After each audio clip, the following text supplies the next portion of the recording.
नमस्कार, मैं हूं आपके साथ अंकिता पाल। बुलेटिन की शुरुआत करते हैं। उत्तराखंड में यूसीसी लागू हो चुकी है, जिसके चलते देश में यूसीसी लागू करने वाला पहला राज्य बन गया है। खुद प्रधानमंत्री नरेंद्र मोदी कई बार यूसीसी का जिक्र भी कर चुके हैं। इस बार भी उन्होंने हरियाणा में रैली के दौरान यूसीसी का जिक्र करते हुए कहा कि डबल इंजन सरकार ने उत्तराखंड में समान नागरिक संहिता डंके की चोट पर लागू किया है। बाबा साहेब भीमराव अम्बेडकर की जयंती पर आयोजित कार्यक्रम में पीएम मोदी ने समान नागरिक संहिता का जिक्र किया।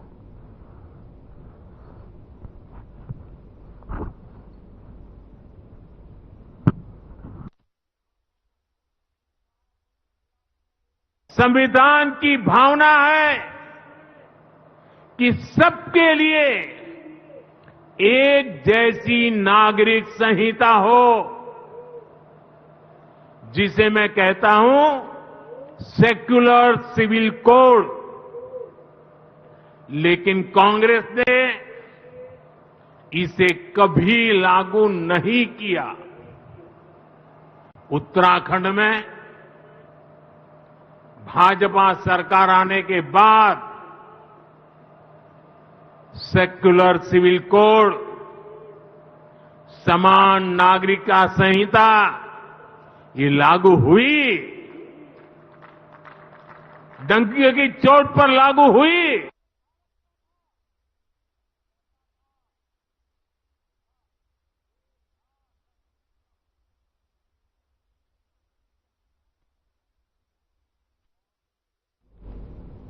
सीएम पुष्कर सिंह धामी ने केंद्रीय स्वास्थ्य और परिवार कल्याण मंत्री जेपी नड्डा के देवभूमि उत्तराखंड आगमन पर एयरपोर्ट पर उनका स्वागत किया और साथ ही कैबिनेट मंत्री गणेश जोशी सहित अन्य महानुभाव ने भी केंद्रीय स्वास्थ्य मंत्री का स्वागत किया है।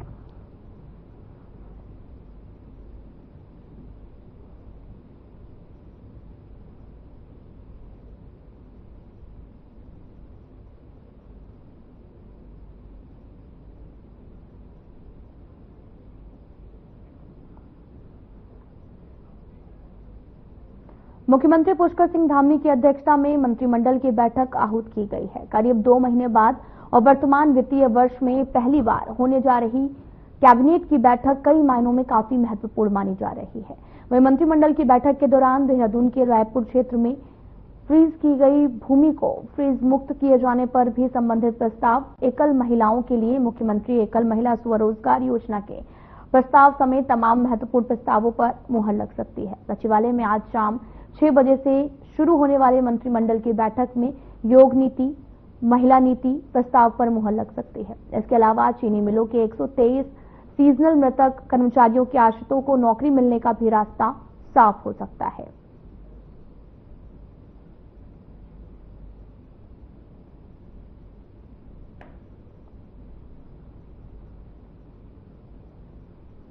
उत्तराखंड सरकार आगामी कैबिनेट बैठक में मिलेट नीति लाने जा रही है। उत्तराखंड में पहाड़ी क्षेत्रों में आपको बताते चलें कि विश्व भर में मिलेट की भारी मांग है। बेहतर स्वास्थ्य के लिए मिलेट्स को लाभदायक भी माना जाता है और ऐसे में सरकार भी उत्तराखंड में इस नीति को लेकर मिलेट्स को बढ़ावा देने जा रही है।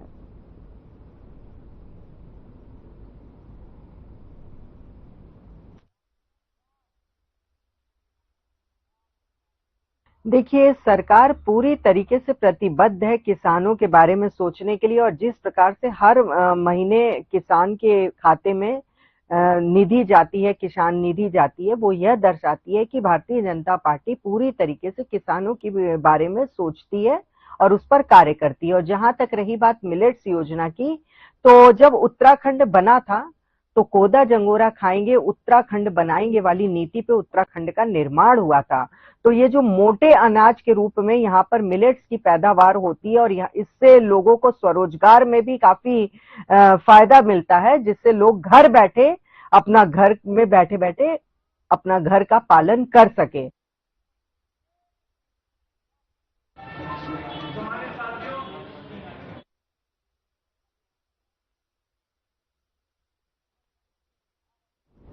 केंद्र सरकार द्वारा वक्फ संशोधन बिल को मंजूरी मिलने के बाद में मुस्लिम समाज में खुशी की लहर है। मदरसा बोर्ड के अध्यक्ष मुफ्ती शमून कासमी का भी कहना है कि केंद्र सरकार का ये पहला सराहनीय कदम है। उनका भी कहना है कि अभी तक व्यापक भ्रष्टाचार देखने को मिल रहा था, जिस पर अब लगाम लग गई है। साथ ही उन्होंने उत्तराखंड सरकार की तारीफ करते हुए कहा कि प्रदेश सरकार की ओर से केंद्र सरकार बहुत ही अच्छे कार्य कर रही है। उत्तराखंड में यूसीसी कानून को भी उन्होंने समाज के हित में माना है। सरकार सबका साथ सबका विकास कर रही है, जो कि काबिले तारीफ है।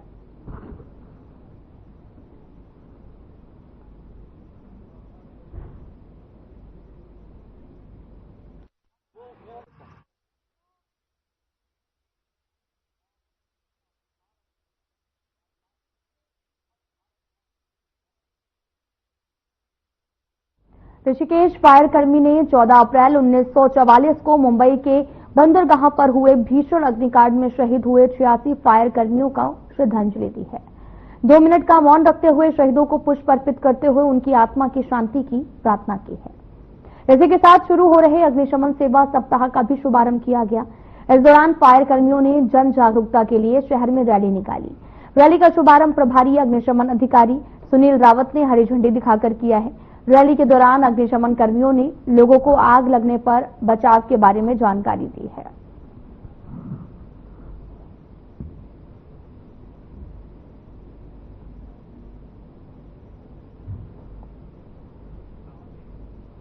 उत्तराखंड में 4 धामों के साथ ही पंच केदारों में भी 2 मंदिरों के कपाट श्रद्धालुओं के लिए खोले जाएंगे और साथ ही 21 मई को कर्क लग्न में 11:30 बजे ये खोले जाएंगे, जबकि इससे पहले 2 मई को तृतीय केदार भी खोला गया था और साथ ही श्री तुंगनाथ के कपाट मिथुन लग्न में 10:15 बजे श्रद्धालुओं के दर्शन के लिए खोले गए थे और साथ ही इस बार भी खोलने की तिथि घोषित कर दी गई है। श्री मदेश्वर मंदिर के कपाट खुलने की तिथि घोषित होने के बाद मुख्य कार्य अधिकारी विजय प्रसाद ने भी इस पूरे मामले की जानकारी दी।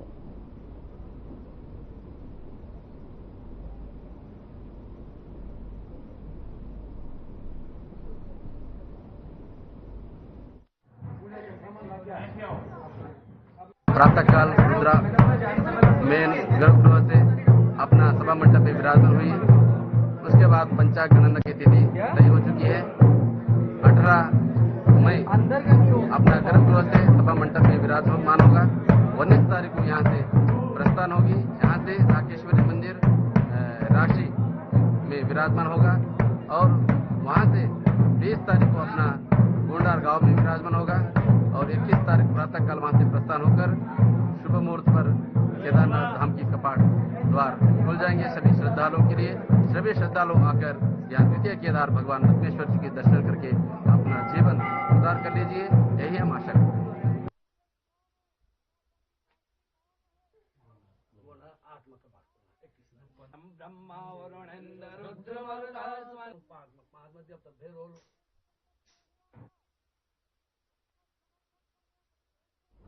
चारधाम यात्रा 30 अप्रैल को गंगोत्री और यमुनोत्री धाम के प्रवेश द्वार खुलने के साथ शुरू होगी। अब तक चारधाम यात्रा में आने के लिए 16 लाख से भी अधिक श्रद्धालुओं ने अपना पंजीकरण करा लिया है। वहीं बीजेपी प्रदेश अध्यक्ष महेंद्र भट्ट ने कहा कि चारधाम यात्रा में पूरे विश्व के श्रद्धालु पहुंचते हैं। श्रद्धालुओं को कोई परेशानी न हो, इसके लिए सरकार मीटिंग कर रही है। वहीं पर्यटन मंत्री सत्यपाल महाराज के साथ मीटिंग हुई और शासन को कई सुझाव भी दिए गए हैं।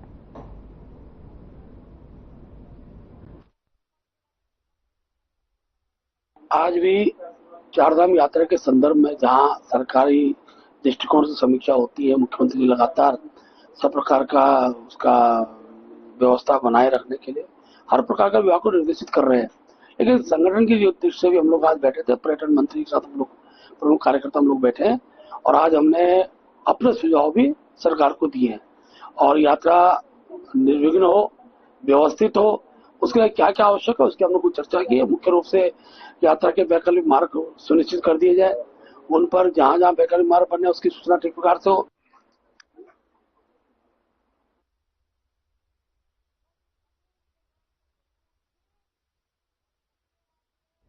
संविधान निर्माता डॉक्टर भीमराव अम्बेडकर की जयंती बड़े ही धूमधाम से मनाई गई और साथ ही आपको यह भी बताते चलें कि अल्मोड़ा जिले के विकास खंड सल्ट के मानिला मंडल में बीजेपी कार्यकर्ताओं ने डॉक्टर अम्बेडकर के चित्र पर माल्यार्पण और श्रद्धा सुमन अर्पित किया है। इस अवसर पर नवनिर्वाचित मंडल अध्यक्ष मनीला भगवती तिवारी ने डॉक्टर अम्बेडकर के योगदान और उनके जीवन चरित्र पर संक्षिप्त जानकारी दी। निवर्तमान बीजेपी जिला उपाध्यक्ष देवीदत्त शर्मा ने बताया कि डॉक्टर अंबेडकर सही मायनों में भारत के शिल्पी थे। उन्होंने सर्व समाज के लिए आगे आकर काफी कार्य किए हैं।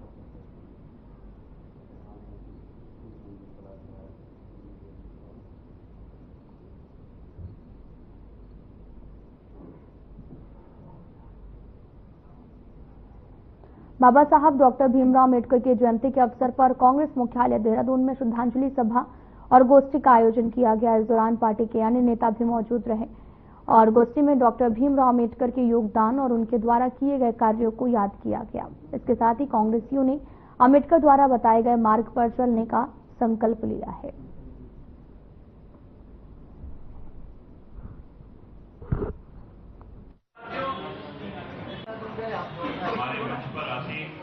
वो तमाम महापुरुष अम्बेडकर हुए, गांधी जी हुए, पटेल साहब हुए, इन सबको हम सही में श्रद्धांजलि अर्पित करते हैं, नमन करते हैं। भारतीय जनता पार्टी सिर्फ और सिर्फ वोट कैसे करती है, वो वोट वो क्या करती है कि जो हिंदुस्तान भर के इतने बड़े महापुरुष होंगे, इस तरह के महापुरुष होंगे, वो जो फॉलोवर्स को खाली इकट्ठ करने के लिए, वो फॉलोवर्स को बताने के लिए उनको याद कर रहे हैं, वो केवल वोट के नाम पर याद करते हैं, उसके अलावा उनका कोई मकसद ही नहीं है। लेकिन भारतीय कांग्रेस पार्टी सिर्फ मेरे बता सिर्फ सच्चे मायने संविधान को मानती है, संविधान को चलाने पार्टी, संविधान के तहत ही। फायर स्टेशन रुद्रपुर और साथ ही आपको यह भी बताते चलें कि यहां पर बड़े ही सम्मान और जागरूकता के साथ की गई है। यह सप्ताह 20 अप्रैल तक मनाया जाएगा।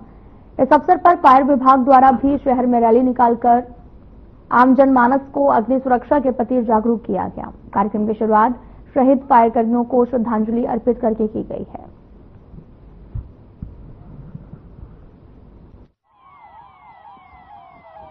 ये हर वर्ष की भांति इस वर्ष भी 14 से 20 हमारा फायर सेफ्टी वीक मनाया जाता है। तो मुख्यालय के प्राप्त आदेशों के अनुपालन में आज सर्वप्रथम तो हमारे शोक परेड का आयोजन किया गया। जो अग्निकांड में सन 1944 में जो बम्बई एयरपोर्ट पर जो बम विस्फोट में जवानों ने अपनी प्राणों की आहुति दे दी थी, उनको श्रद्धांजलि दी गई। ये जो है 1944 में एक मुंबई के बंदरगाह में पानी के जहाज में एक आग लगी थी।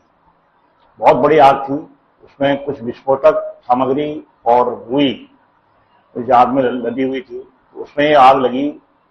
उस आग में जो है फायर सर्विस के 66 कर्मचारी शहीद हो गए आग बुझाते बुझाते। तो उनकी याद में ये जो है फायर सर्विस सप्ताह पूरे राष्ट्र में, पूरे देश में मनाया। तो वहीं प्रदेश में 30 अप्रैल को चारधाम यात्रा शुरू होने जा रही, जिसकी तैयारियां भी लगभग अब पूरी हो गई हैं। चारधाम यात्रा शुरू होने से पहले ही घोड़े में इन्फ्लुएंजा वायरस के केस भी सामने आ गए हैं। अभी तक 55 से अधिक घोड़े पॉजिटिव मिले हैं, जबकि 10,000 से अधिक घोड़ों की जांच की जा रही है।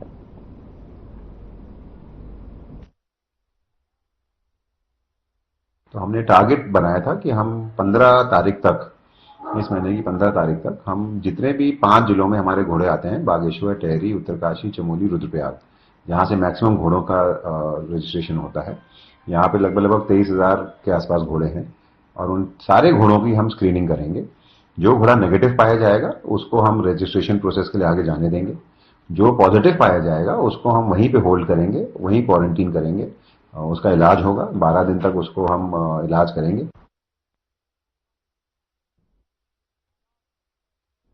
भारत रत्न बाबा साहब डॉक्टर भीमराव अम्बेडकर जी की 134वीं जयंती के अवसर पर आदर्श कॉलोनी स्थित बुद्ध पार्क में आयोजित अम्बेडकर जयंती समारोह में महापौर विकास शर्मा, पूर्व महापौर रामपाल सिंह सहित तमाम लोगों ने बाबा साहब की मूर्ति पर माल्यार्पण कर नमन किया है।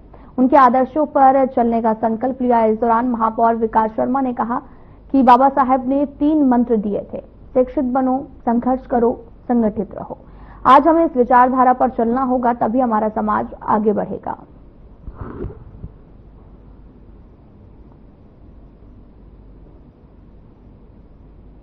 के सरदार पटेल मंडल द्वारा ये कार्यक्रम आयोजित किया गया है। यहाँ पर हमने माल्यार्पण किया है, मिष्ठान वितरण किया है। इसके साथ ही जो संविधान है उसकी प्रस्तावना और संविधान के बारे में मैंने लोगों को बताया है। डॉक्टर साहब ने जिस प्रकार से गरीब दबे कुचले लोगों को समाज की मुख्य धारा से जोड़ने का काम किया, वही काम आज भारतीय जनता पार्टी कर रही है।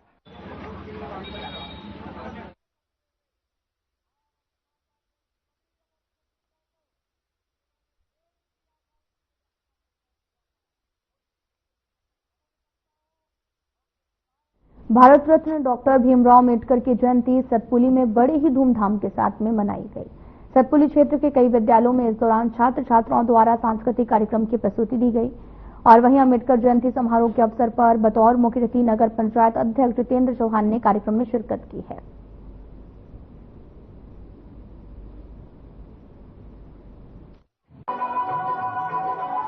महाविद्यालय में आज कार्यक्रम भीमराव अम्बेडकर जयंती का कार्यक्रम मनाया गया है और बड़े हर्षोल्लास के साथ ये कार्यक्रम यहाँ मनाया गया है। आज ये कार्यक्रम पूरे देश में मनाया जा रहा है और भीमराव अम्बेडकर जी की ये 134वीं जयंती मनाई जा रही है। मैं आप सभी लोगों को उसकी ढेरों सारी शुभकामनाएं देता हूँ, बहुत बहुत बधाई देता हूँ। बच्चों के द्वारा जो यहाँ कार्यक्रम कराया गया है तो उससे ये लगता है कि हमारे बच्चों को विद्यालय द्वारा अच्छी शिक्षा दी जा रही है और अपने इतिहास के बारे में उनको बताया जा रहा है। मैं बहुत बहुत आभारी हूँ अपने विद्यालय का और आज इस कार्यक्रम के लिए आप सभी को ढेर सारी शुभकामनाएं देता हूँ। आप लोगों का बहुत बहुत धन्यवाद। जो हमारे डॉक्टर भीमराव अम्बेडकर भारत देश के, मैं कहूँगा ये पूरे विश्व में वो एक सिंबल ऑफ नॉलेज उनको माना जाता है और उन्होंने पूरे भारत में जो अंधविश्वास था उसको मिटाया और शिक्षा के प्रचार प्रसार के लिए अपना पूरा जीवन लगाया। उन्होंने देखा कि हम शिक्षा के ही द्वारा समाज में परिवर्तन ला सकते हैं और एकमात्र शिक्षा ही है जो समाज को परिवर्तित कर सकती है, जिसके लिए उन्होंने महिलाओं के लिए उत्थान के लिए भी शिक्षा में काम किया है, महिलाओं को भी शिक्षा का अधिकार दिया है। देखिए, जो डॉक्टर भीमराव अम्बेडकर जी थे वो केवल एक इंसान ही नहीं, एक विचार है, एक ऐसा विचार जिसको लेकर आज पूरा विश्व चल रहा है, जिसके साथ में ऑल वर्ल्ड आज उनके विचार थे उस पर चल रहा है।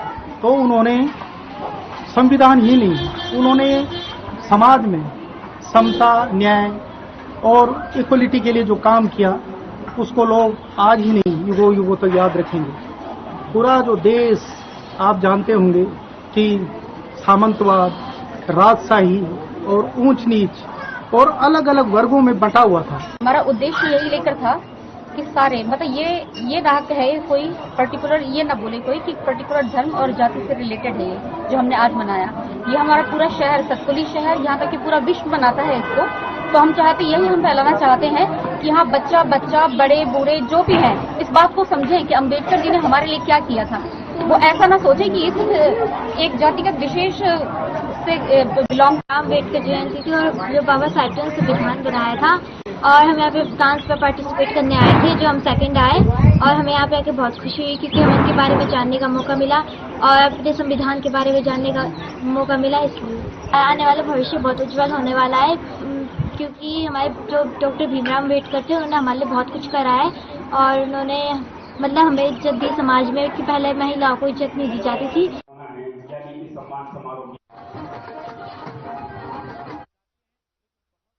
द्वाराहाट में ऐतिहासिक एवं पौराणिक स्लादे बिखोती मेले में आपको बताते चले कि विमाडेश्वर मंदिर में रंगारंग एवं सांस्कृतिक कार्यक्रमों के साथ शुभारंभ हो गया है।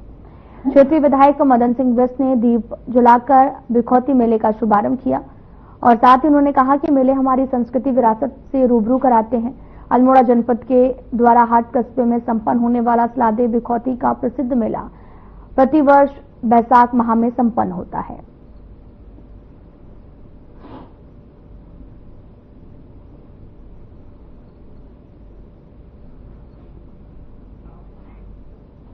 खबर अल्मोड़ा से है, जहां पर मोटर मार्ग पर घटिया निर्माण कार्य का मामला सामने आया। प्रधानमंत्री ग्राम सड़क योजना के तहत बनाई जा रही 28 किलोमीटर लंबी सड़क पर डामरीकरण की गुणवत्ता इतनी खराब है कि डामर हाथ से ही उखड़ रहा है। वहीं कांग्रेस के पूर्व विधानसभा अध्यक्ष मौके पर पहुंचकर सड़क का मौके पर मुआयना किया। उन्होंने स्थानीय ग्रामीणों और अपने समर्थकों के साथ मिलकर शासन प्रशासन के खिलाफ नारेबाजी की है। निर्माण कार्य में लापरवाही पर कड़ा ऐतराज जताया। साथ ही गोविंद कुंजवाल ने कहा कि सड़क की चौड़ाई और मोटाई के अनुसार डामरीकरण नहीं हुआ है, जो सीधा सीधा लापरवाही और भ्रष्टाचार की ओर इशारा करता है।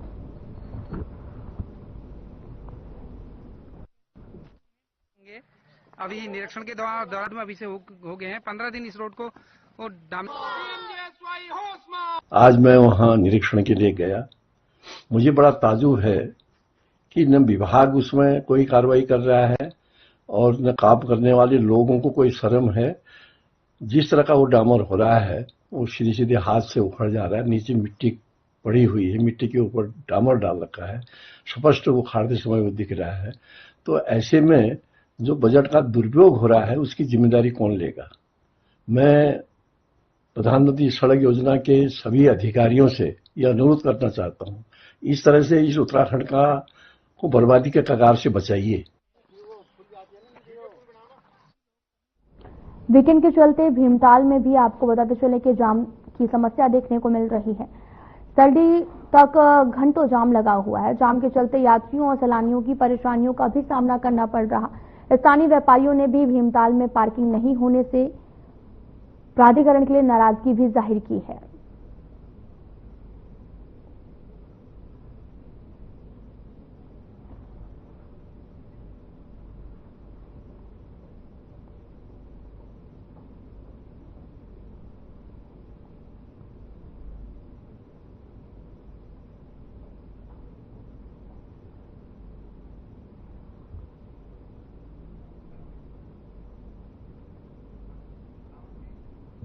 आगामी मानसून को देखते हुए हल्द्वानी नगर निगम ने सफाई पखवाड़ा अभियान की शुरुआत की है।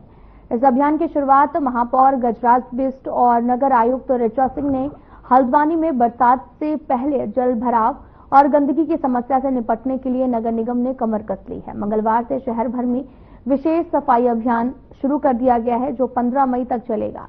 वहीं अभियान की शुरुआत शहर के कालूसिद्ध मंदिर के पास में हुई, जहां महापौर गजराज बिष्ट, नगर आयुक्त ऋचा सिंह, नगर निगम के तमाम सफाई कर्मचारी मौजूद रहे।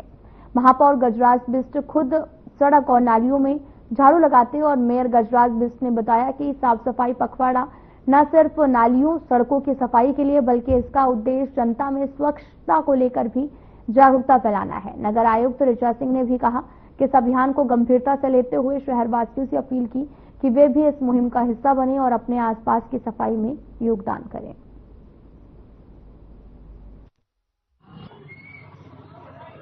क्योंकि अब बरसात आने वाली है और बरसात से पहले हमने कहा है कि हम पूरे शहर की जितनी भी नालियां हैं जो बंद पड़ी हैं, जो चौक हुई हैं और जिन नालियों में गंदगी भरी पड़ी है वो सारी नालियां एक बार साफ करें, सारी सड़कें एक बार साफ करें, ताकि बरसात में जो पानी इकट्ठा होता है वो पानी नाली के द्वारा तुरंत निकल जाए।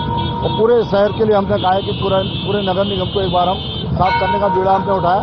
आज हमारे कर्मचारी, हमारे सारे अधिकारी और सफाई कर्मी भी यहाँ पर लगे हुए हैं। मैं समझता हूँ कि 15 अप्रैल से 15 मई तक एक माह के अंदर पूरे शहर को हम एक बार साफ करके फिर दोबारा इसमें सफाई रखें, ऐसा काम हम करने जा रहे हैं।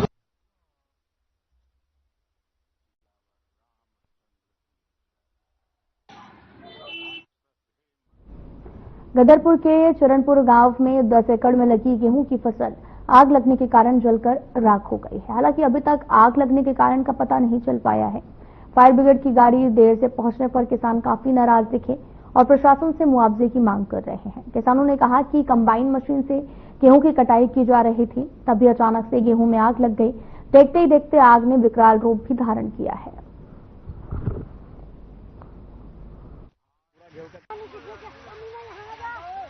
ये आग का कारण तो हमें पता नहीं चला। हम अपने घर पे थे तो यहाँ काफी धुआं और शोरगुल सुना हमने, तो इसी मारे हम भी घर से भागे भागे आए। तब तक इधर से हवा चल रही थी, हवा के द्वारा आग फैलती गई और ये ट्रैक्टर, गांव वाले ट्रैक्टर लाए, ट्रैक्टरों से काफी कंट्रोल करा। हम लोगों ने फायर ब्रिगेड वालों को फोन करा, लेकिन गाड़ी जब आग बिल्कुल बुझ चुकी थी, जब ग्रामीणों ने काफी प्रयास करा आग बुझाने का, आग बुझ चुकी थी।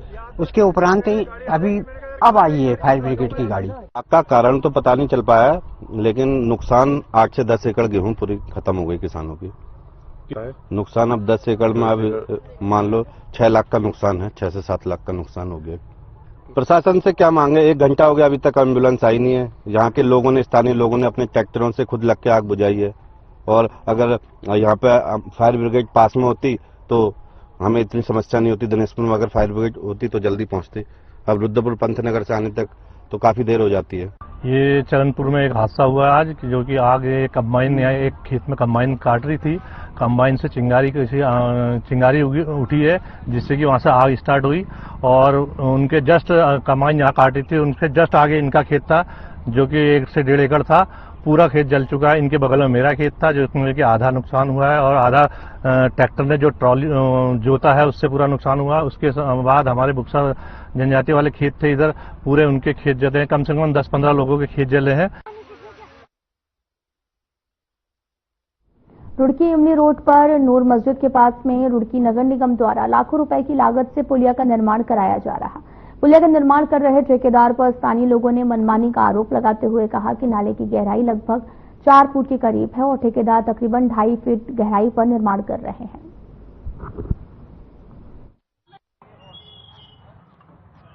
हमने से कहा भाई तू इसे कम से कम इतना तो कर दे ताकि पानी इधर का इधर चला जा, वो मानने को तैयार नहीं है। तो मेरे साहब से बात किया, मेरे साहब से बात करी, मेरे साहब ने मना कर दिया कि